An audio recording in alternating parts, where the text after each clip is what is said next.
वैसे तो आज जिस टॉपिक में मैं बात करने जा रही हूँ, उस टॉपिक की बहुत सारे लोगों ने वीडियोस बना रखी है और बहुत सारी बातें हो चुकी हैं। काफ़ी बड़े-बड़े यूट्यूबर्स और बहुत कितना ज़्यादा प्रोटेस्ट चल रहा है, आप लोगों ने भी देख रखा होगा सोशल मीडिया पे। सब बस वही भरा पड़ा हुआ है। बट इन सब के बावजूद भी क्या क्या ये चीज़ें बंद हो जाती हैं या फिर बार-बार ऐसा होता है? फिर हम लोग रोड पे आते हैं, जब तक रोड पे नहीं आते तब तक आवाज़ उठती ही नहीं है। उस चीज़ को इतने ज़्यादा दबा दिया जाता है कि कोई बोलने ही सामने नहीं आता है। मैं कोलकाता केस की बात कर रही हूँ, ठीक है। फर्स्टली जब वो अपने माँ बाप को बताती कि वो 11 बजे सोने जा रहे हो, वे सेफ है, और उसके बाद आधी रात को फ़ोन जाता है कि आपकी बेटी की तबीयत ख़राब है। उसके बाद फ़ोन जाता है कि उसने अपना आप सुसाइड कर लिया है। तो क्या था, इन चीज़ से क्या समझ में आता है कि पहले तो वो केस को पूरी तरीके से दबा रहे हैं, और ये तो शुक्र है वहाँ के डॉक्टर्स का जो रोड पे आए। अगर वो रोड पे ना आते, मीडिया को ना बताते, सामने नहीं आते, तो इसको पूरी तरीके से दबा दिया जाता है। 3 घंटे माँ बाप को मिलने नहीं दिया उन्होंने। किस वजह से? क्या कर रहे थे अंदर? सारे सबूत तो मिटा रहे थे। और पोस्टमार्टम रिपोर्ट जब आई, उसमें भी ये साफ पता चलता है कि ये गैंग रेप है। ऐसा मैं तो कह नहीं रही हूँ, रिपोर्ट आ चुकी है, सोशल मीडिया पे सब बोल रहे हैं। और कितनी सफाई से वहाँ की चीज़ों को दबाया जा रहा है। मतलब एक लड़की होती है जो 5 साल पढ़ाई कर रही है, 5 क्यों, पहले नीट देती है, फिर एमबीबीएस करती है 5.5, और फिर 36-36 घंटे जॉब करने के बाद ये हाल है। मतलब अगर हम अपने लिए आवाज़ उठाते, आगे कदम बढ़ाते हैं, तो हमारे साथ ये हो जाता है। कहाँ तक सेफ रहे? ना घर सेफ है, ना बाहर सेफ है, कोई जगह सेफ बची हम लोगों के लिए। और अगर आगे आते हैं, कुछ कहते हैं, तो उसमें भी दबा दिया जाता है। और अभी मैं आपको ये पर्सनली चीज़ शेयर कर रही हूँ। अभी रूम में लाइट आ नहीं रही है और इस टॉपिक पे वीडियोस बनाने का कोई मेरा मोटिव था नहीं। बट ये रीज़न पता है मेरे अंदर कहाँ से है कि नहीं, इस टॉपिक पे मुझे बोलना चाहिए, क्योंकि मेरा तो यूपीएससी का पर्सन था और यूपीएससी से रिलेटेड होके भी ये टॉपिक थोड़ा सा कवर करना था। तो इस चीज़ के बारे में मैंने और डिटेल्स में पढ़ा और जाना। तो सारे रेप वगैरह जितने भी होते हुए आ रहे, कौन कौन से केसेस थे, उन सब चीज़ों के बारे में मैंने थोड़ा बहुत देखा। और अभी मैं बलरामपुर हॉस्पिटल गई थी, गवर्नमेंट स्टेट लेवल का हॉस्पिटल है, ठीक है, काफ़ी बड़ा हॉस्पिटल है। तो वहाँ पे जहाँ पे पर्चे बनते हैं, शायद उसको ओडीपी कुछ कहते हैं यार, उसको ओपीडी कहते हैं उसको, ठीक है। तो सारे के सारे डॉक्टर वहाँ पे प्रोटेस्ट कर रहे थे और वहाँ पे इतनी भीड़ होती है, मैं आपको बता नहीं सकती हूँ। आपको मैं वीडियो क्लिप लगा दूँगी, आप देख लो, वहाँ पे बेइंतहा भीड़ होती है, ठीक है। मरीज़ सुबह-सुबह 6 बजे ही आ जाता है कि पर्चा बनने के लिए, उनका नंबर जल्दी लग जाएगा, और काफ़ी देर तक भीड़ रहती है। तो वहाँ पे सारे डॉक्टर धरना दे रहे थे, और तो पर्चे वगैरह भी नहीं बन रहे थे, कुछ हो ही नहीं पा रहा था, कोई काम नहीं हो पा रहा था उस दिन। और बहुत अफ़सोस के साथ कहना पड़ रहा था कि कुछ डॉक्टर भी नहीं आए, तो बहुत सारे लोगों को, मरीज़ों को वापस जाना पड़ा था।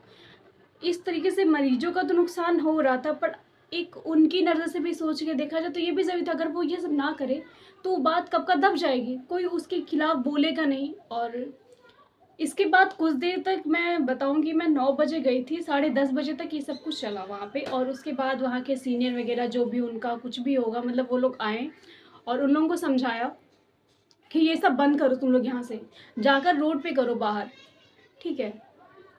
माना कि वो लोग कर रहे थे, गलत था। और एक इनडायरेक्टली कहूँ तो वो एक धमकी के तौर से था कि वो लोग तो निकल जाएंगे, ठीक है, जो इंट्रेंस है। बट बाकी जो लोग यहाँ जॉब कर रहे हैं, उनका क्या? उनको अपनी जॉब से हाथ धोना पड़ जाएगा। तो कुछ लोग तो डर सहम गए, कुछ लोग तो डॉक्टर वगैरह भी जो थे वो रोड पे चले गए, वहाँ से जगह छोड़ के चले गए। बट आपको समझ में आ रहा है कुछ कि ये सब क्या है? मतलब अगर हम उनका साथ भी नहीं दे सकते, वो चीज़ें शांति के साथ समझा सकते थे ना।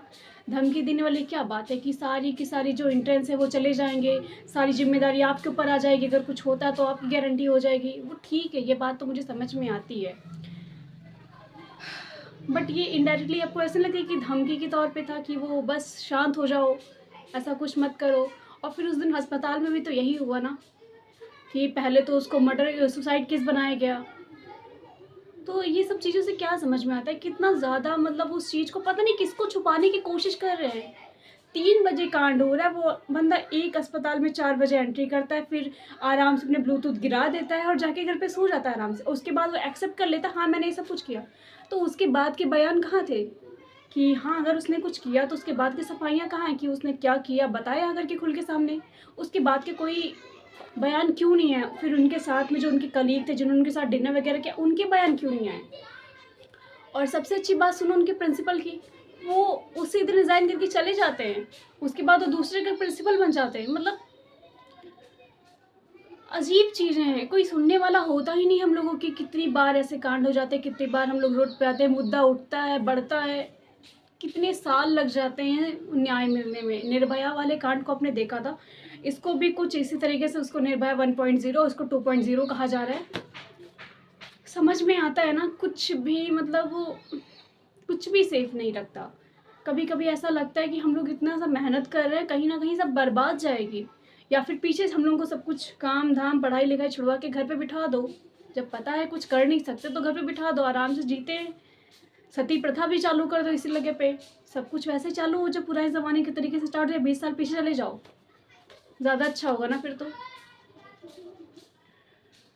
और बात तो मुझे इस बार यूपीएससी टॉपिक भी करनी थी, पर मेरा मन नहीं कर रहा था इस टॉपिक को बोलने का। मतलब अजीब सी चीज़ें हैं। हम अगर लड़कियां हैं बाहर जाते हैं तो 10 बार सोचना पड़ता है, यार रात हो गई है, 8 बजे से पहले घर जाना ही जाना है। मतलब 8 बजे तो मैं फिर भी बहुत ज़्यादा बोल रही हूँ कि मेरी फैमिली 8 बजे से बाहर रहने देती है।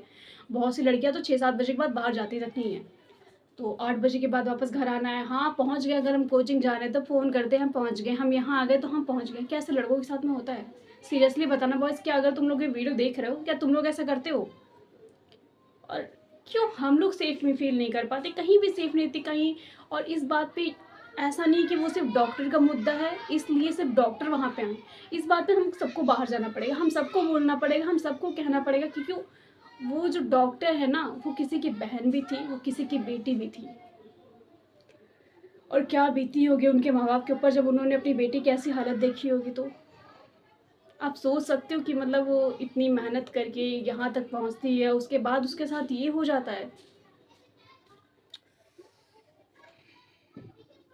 बंद करो ये अत्याचार, बंद करो ये अत्याचार, justice, justice, justice, justice, justice, justice, नहीं सहेंगे, नहीं सहेंगे, अत्याचार नहीं सहेंगे, नहीं सहेंगे, नहीं सहेंगे, अत्याचार नहीं सहेंगे, नहीं सहेंगे, नहीं सहेंगे, अत्याचार नहीं सहेंगे, जस्टिस, जस्टिस, जस्टिस, जस्टिस, नहीं सहेंगे, नहीं सहेंगे, अत्याचार नहीं सहेंगे, जस्टिस।